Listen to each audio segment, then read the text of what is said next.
Hoy tenemos el honor de recibir a un invitado muy especial, Germán Carrasco Sereno, una figura destacada en el ámbito religioso, originario de Córdoba y actualmente afincado en Sevilla. Germán nos brinda la oportunidad de conocer su fascinante trayectoria, marcado por su profundo compromiso con la fe y su sorprendente camino desde los estudios de Derecho hasta el clero. Acompáñenos en este viaje de descubrimiento mientras exploramos la vida y la fe. Bienvenido, Germán. Gracias, Paco. ¿Qué tal? ¿Hablamos? De acuerdo. Originario de Córdoba, ¿verdad? Así es, de un pueblo de Córdoba, de la zona norte de Córdoba, que se llama Peñarroya, Pueblo Nuevo, un pueblo históricamente importante, aunque con lo propio de la despoblación de los pueblos decayó, pero sí, sigue siendo importante y grande. Decidiste venirte para Sevilla, para emprender los estudios de Derecho, ¿verdad? Así es. Me vine en el año 2015 a Sevilla, cuando tenía, en septiembre de 2015, 18 años recién cumplidos, y emprendí los estudios de Derecho y de Ciencias Políticas en la Universidad Pablo de Olavide. Okay. Tan solo hice 2 años. 2 años, ¿no? Porque pronto lo cambié por el seminario y por tanto por los estudios de teología. ¿Y cómo se cambia el Derecho por la fe? Una pregunta interesante y a la vez difícil de responder. Siempre digo que cuando una persona tiene que emprender un cambio, sobre todo un cambio sustancial, que va a afectar no a corto plazo, sino toda tu vida, como es este, uno tiene que pensar en lo que yo denomino el bien mayor, ¿no? La teoría del bien mayor. Cuando uno decide cambiar unos estudios como eran los míos, que me gustaban, que me apasionaban y que todavía lo siguen haciendo, por otro que no solo era un estudio y no solo es que también un modo de vida, sino que es una vocación, una dedicación, se cambia por el bien mayor. Y se cambia por Dios. Es decir, en mi caso, otros podrán decir en sus casos concretos otra cosa. Yo lo cambié por una llamada que se produjo en un momento concreto y uno lo relee su propia vida y se da cuenta. ¿Lo tuviste claro desde un principio? No, incluso a día de hoy también tengo mis dudas. Sí, ¿no? Siempre hay dudas. La fe es dudar, ¿no? Quizás, ¿no? La fe es dudar y toda decisión importante implica dudas. Porque cuando decides estás renunciando a tantas otras cosas que probablemente te gusten, te agradan y que te gustaría tomar. Pero... ¿Y cuál fue, por ejemplo, ese momento específico? ¿Cuál fue la llamada? ¿En qué momento de tu vida? Porque ya te pescó quizás en Sevilla, ¿no? Y sí, estudiando Derecho. ¿Cuál fue ese punto de inflexión que a ti te llevó a esas convicciones que tienes ahora mismo? Cuando yo llegué a Sevilla, con 18 años recién cumplidos, como bien hemos hablado anteriormente, yo me incorporé, no en la hermandad, ya era hermano, sino que me incorporé en el grupo joven de la que a día de hoy sigue siendo mi hermandad y que me han acompañado durante todos estos largos años de seminario y me siguen acompañando en la fe, como es mi hermandad de la Esperanza Macarena de Sevilla. Y comencé a entrar en el grupo joven con tantos amigos que todavía hoy me siguen acompañando. Y fue ahí donde empecé a plantearme algo que yo nunca había ni siquiera atisbado en mi vida. Luego, como decía anteriormente, si da pie lo hablaremos, haces una relectura de tu propia vida y te das cuenta de que sí, que había algo, pero tú no lo habías visto. Había pequeñas señales, ¿no? Había señales, pequeñas y grandes quizás, porque todo el mundo veía en mí algo, empezando por mis padres que desde pequeño me lo preguntaban. ¿Tú no quieres ser sacerdote? Que no. De hecho, yo me enfadaba. Sí, pero siempre lo había tenido claro que no, es decir, lo tenía claro. Nunca había dudado. Aunque alguien hubiese visto en mí algo, yo no lo veía, vamos, ni por asomo, tenía clarísimo que no. Quizás lo proyectabas, pero no lo notaba.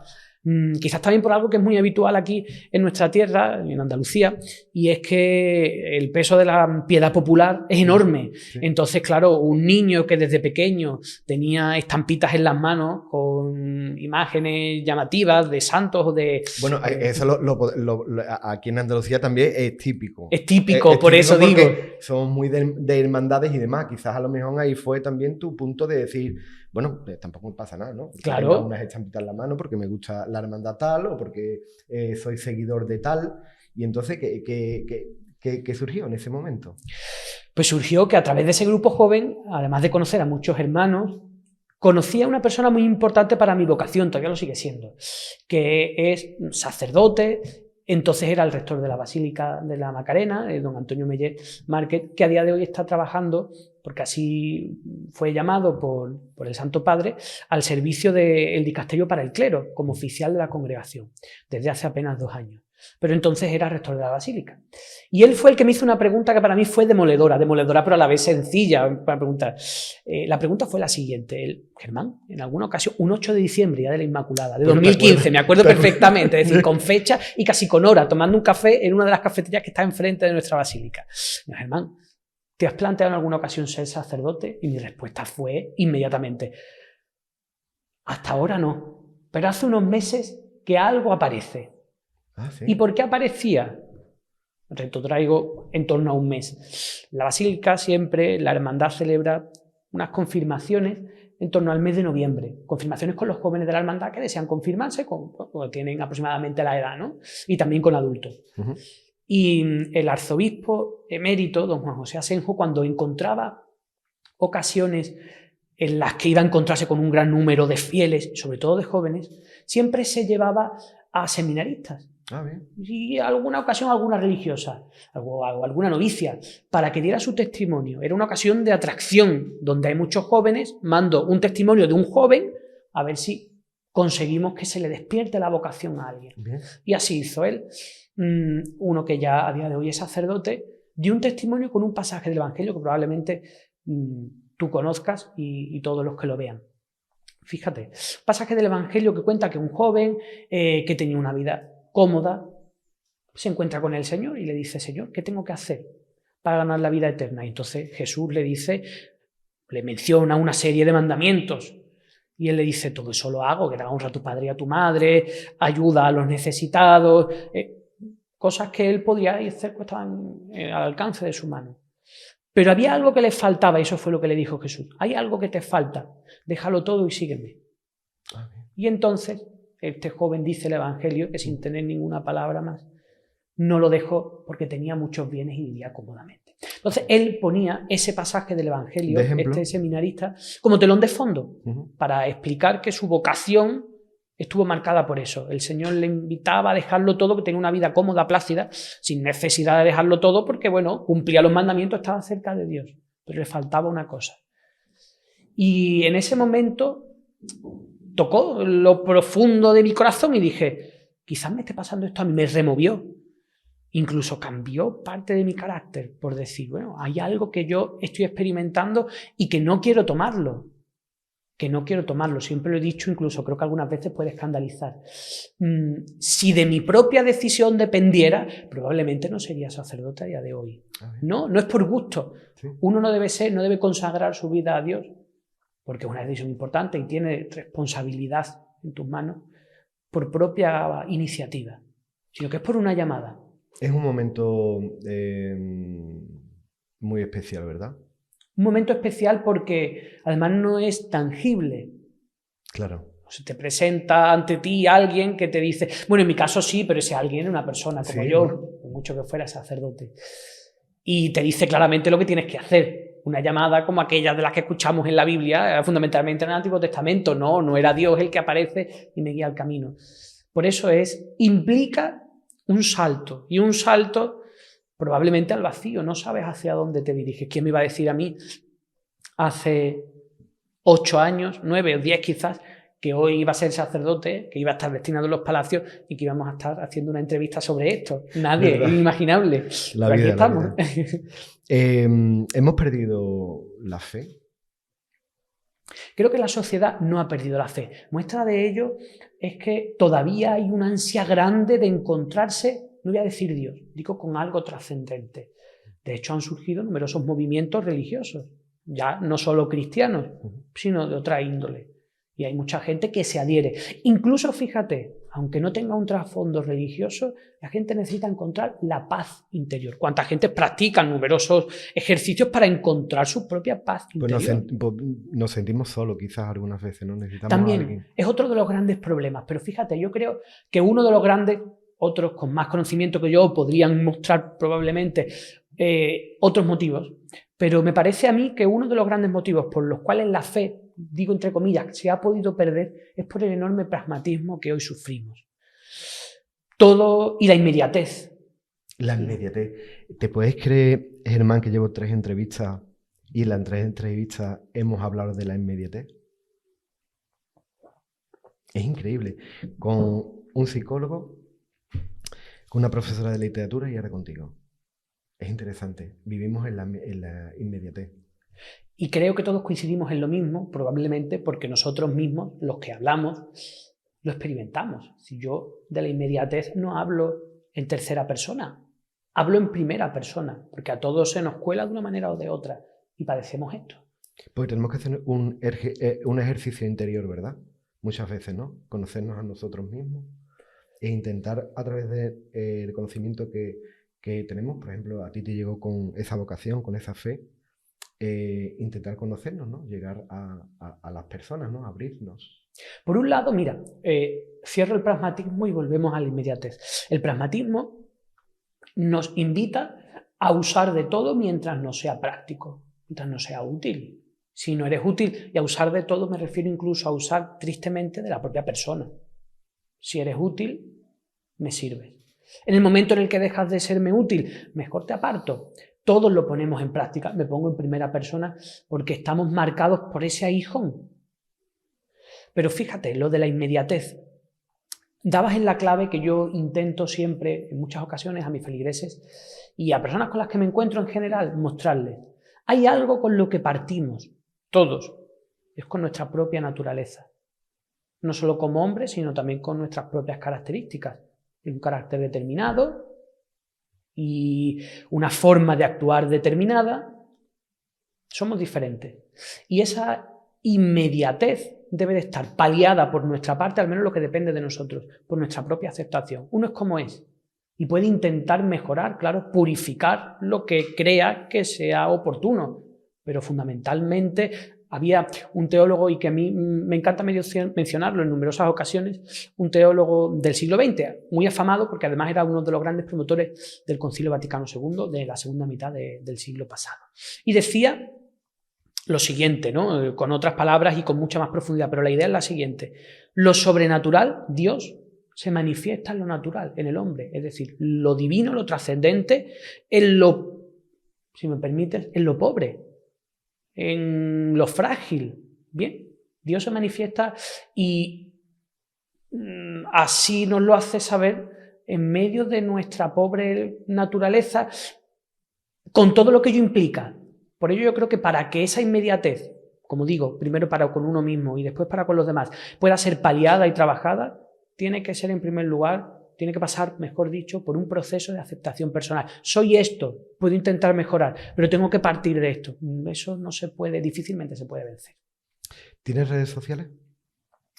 Te diría que sí, pero casi que te mentiría, porque no las tengo, no tengo ninguna de las grandes redes sociales. Sí es cierto que en una de ellas tengo un perfil, pero por el que yo no interactúo, tan solo que era herencia de cuando era adolescente y a día de hoy lo mantengo porque me mantiene informado. Pero se han convertido quizás las redes sociales como en una herramienta de la Iglesia para captar la atención de los jóvenes. Empezando, siempre lo comento como algo positivo, por el propio señor arzobispo, que nos envía numerosos, fundamentalmente él usa Twitter, y a través de sus tweets va actualizando numerosos pasajes, ya sea del Evangelio del día, de situaciones personales que él vive, lugares que visita, y es enriquecedor porque creo que los demás sienten a la Iglesia como cercana y actualizada, bueno, no como un elemento anacrónico. Es una manera, ¿no?, de estar en contacto con la comunidad más joven. Efectivamente. Quizás, ¿no? Yo reconozco en este sentido mi pobreza, no lo utilizo, no lo tengo, pero también es cierto que, siendo sinceros, tiene una gran relevancia, ¿no? Una gran relevancia, sí. No, pero está bien, ¿no? La duda forma parte de la fe, ¿verdad? Me lo estabas comentando antes. De la fe y de las propias decisiones. En mi misma decisión de ser sacerdote, a día de hoy incluso podría decir que a veces surgen dudas y momentos difíciles. Yo llevo 4 meses escasos siendo sacerdote. Y claro que las dudas de la fe surgen porque además en la fe no siempre todo se tiene claro. Nosotros tenemos la fe me centro en la nuestra, por supuesto, la fe cristiana católica, tenemos una serie de principios básicos muy definidos. Y había una cosa que también me parece interesante, que también comentaba el Concilio Vaticano II, hay una jerarquía de verdades en medio de nuestra fe. Hay verdades más esenciales, pongo una, Cristo es Dios, una verdad esencial y primera de la fe cristiana, como tantas otras que podríamos mencionar. Cristo es Dios, bien, verdad esencial. Hay otras de las que sí pueden surgir ciertas dudas, y no por ello uno es menos cristiano, menos creyente o menos practicante. Sencillamente, también teniendo en cuenta algo, Dios no entra en nuestra mente. No podemos intentar meter la totalidad de la actuación de Dios en nuestra mente, que es corta, pequeña y además con unas miras a corto plazo. No, es imposible, porque nos supera. Dios es el absolutamente trascendente. Eso no lo podemos meter en una mente humana. ¿Y cómo, por ejemplo, conectas con aquellas personas que han podido perder la fe? Siempre desde el entendimiento y la comprensión. Porque para que una persona llegue a perder la fe, entiendo que como regla general ha tenido que vivir una serie de experiencias probablemente negativas, ya sea, y es lo más habitual, en su propia vida, o por otro lado, lo menos habitual, pero también es cierto que existen experiencias negativas en la propia iglesia. Cuando uno, y a mí me parece que es una de las mayores cargas que tiene que soportar un sacerdote, sabe que lo que representa no es tu nombre. Yo sé que no soy solo Germán Carrasco Sereno, con mi nombre, mi apellido, mi historia y mi familia, sino que represento dos cosas. Por un lado, la iglesia como institución, allá donde voy. Por otro lado, lo que es mucho mayor que la iglesia, que es el mismo Dios, no porque yo lo sea, sino porque cuando venga un sacerdote, ven una imagen de Cristo, para lo bueno y para lo malo. Y eso es lo difícil, saber que uno está representando algo tan sumamente enorme que te sobrepasa y que está en tus manos y que cualquier gesto puede ir contra el Evangelio. Sí, es un momento delicado y demás. En el momento de una pérdida, quizá ahí es cuando empezamos a perder un poco más la fe, ¿no? Perdemos un poco más el contacto con la fe. En el momento de una pérdida o en el momento del sufrimiento de una enfermedad, sobre todo cuando es larga y dolorosa. Fíjate, pienso que fundamentalmente ante la pérdida de un ser querido, nosotros podemos afrontarlo de dos maneras. Tan solo hay dos. Una, el día que esa persona muere, acabó. Se acabó la historia, no hay nada más que hablar. Esa persona nació un día determinado, de un mes determinado, de un año determinado, y falleció otro igual, y se acabó. Eso es lo que hoy, por desgracia, y digo por desgracia porque cierra la puerta a la esperanza, lo que hoy muchas personas en nuestro mundo creen. Por otro lado, la segunda opción es la cristiana, aunque no sea fácil de creer y de adherirse a ella, aunque no lo tengamos claro, porque existe la duda, lo hablamos hace unos minutos. Y es la que sí te abre la puerta a la esperanza. Y es que el día que una persona muere, para un cristiano se va. Sí, ciertamente se va. Nadie te quitará el dolor por la separación material. Eso nos acompañará toda la vida. Pero el día que una persona muere, sigue viviendo. Porque vive en presencia de Dios. Eso es lo que nosotros creemos. Que esa persona, si no lo hace ya, gozará de la presencia de Dios. Por eso ofrecemos las Eucaristías en nuestras iglesias, por eso rezamos por nuestros difuntos, para que si no lo hace pueda gozar de la presencia de Dios. Eso significa, cuando uno ve a Dios cara a cara, significa que ya es santo, ya lo ha alcanzado todo, ya no hace falta fe, porque ya estoy viendo a Dios. Ahora bien, para nosotros, saber que esa persona goza de la presencia de Dios, o que esa es nuestra esperanza, por ello rezamos, y que además intercede por nosotros, es una esperanza. Porque sabemos que nos volveremos a reencontrar con esos seres queridos. Si no, Paco, la vida se nos hace insoportable. Cuando fallece un ser querido nuestro con una edad avanzada, para todos es ciertamente comprensible y asumible. Sabemos que tarde o temprano le tenía que llegar y que a nosotros mismos nos llegará. Lo que no nos entra en la cabeza, y me atrevería a decir que no es humano, que una persona joven muera trágicamente o después de una enfermedad. O de forma repentina. Una persona joven, ya no solo me refiero con 20 años, perdón, que es la edad que yo tengo 26. Una persona joven también es una persona que tiene 50 años y que esa persona muere de forma repentina debido a un accidente o debido a una enfermedad que le ha sobrevenido y que en pocos meses ha provocado su defunción. Es incomprensible, pero sin la esperanza de que volveremos a reencontrarnos con ellos, la vida se hace insoportable. No la podemos llevar solos. El peso que tenemos sobre nuestros hombros al pensar que esa persona se ha ido para siempre y que nunca la volverás a ver es duro. En cambio, si la puerta de la esperanza está abierta, te comento algo muy significativo sobre esto y cambiamos el tema.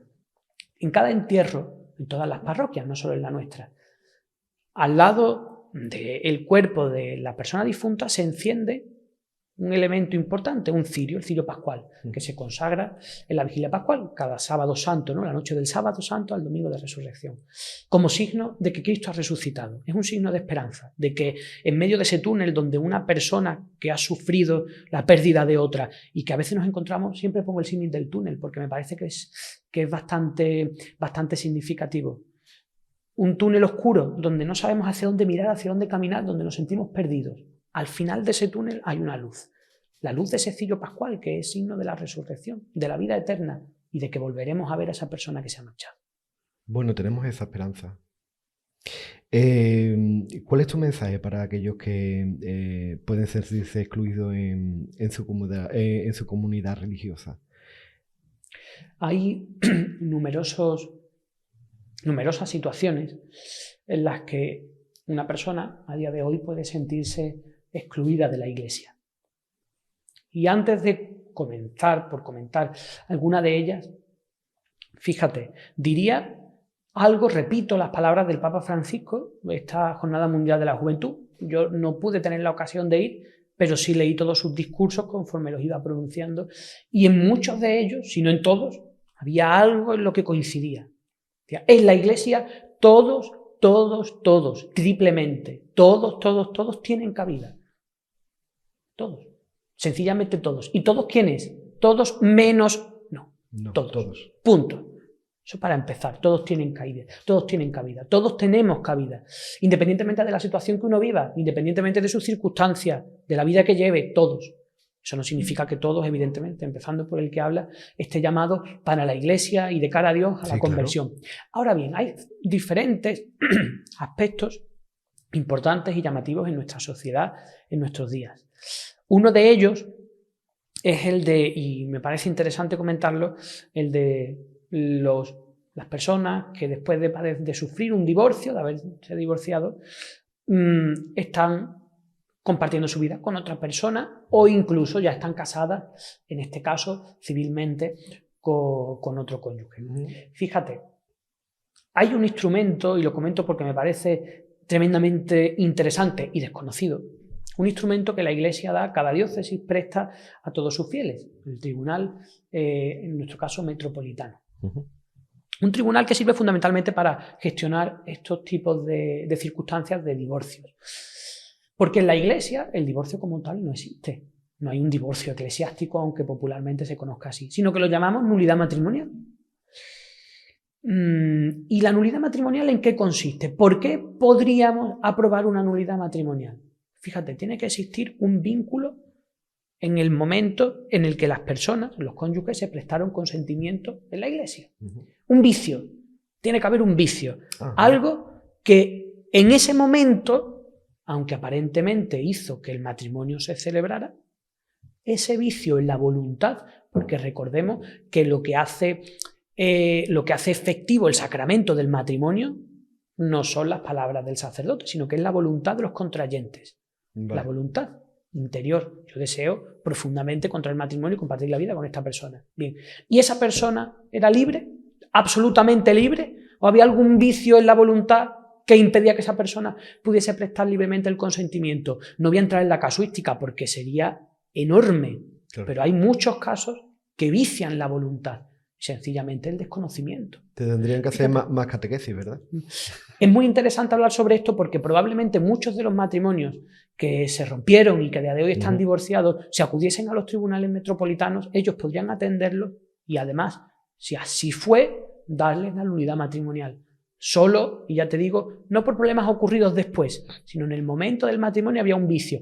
habrá que estudiarlo, porque probablemente sobre un problema sobrevenido a los años de estar casados, ese problema pudo tener un origen antes del matrimonio, de haberse celebrado, y por tanto afectar a la validez del sacramento.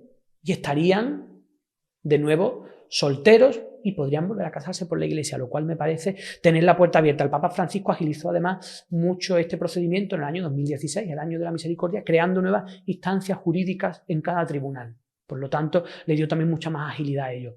Después hay otras personas que también pueden sentirse ciertamente excluidas de la Iglesia y que sería tremendamente cruel excluirlos por esta cosa somera, ciertamente. Y son personas que pueden sentir, que sienten atracción a su mismo sexo, por su orientación sexual. Sería tremendamente cruel. Fíjate, a mí ya me parece una cosa injusta, y creo que ya superada, hacer una distinción centrándonos en un hecho que a mí me parece tan sumamente secundario, como es la atracción sexual, la orientación sexual. ¿Eso puede definir a una persona? Diré la doctrina de la Iglesia, empezando por el catecismo y acabando por el Papa actual, Papa Francisco, que ni mucho menos. ¿Cómo la orientación sexual puede definir a una persona? De ninguna manera. Es absolutamente absurdo. Hay muchas más características que nos humanizan que el mero gusto sexual.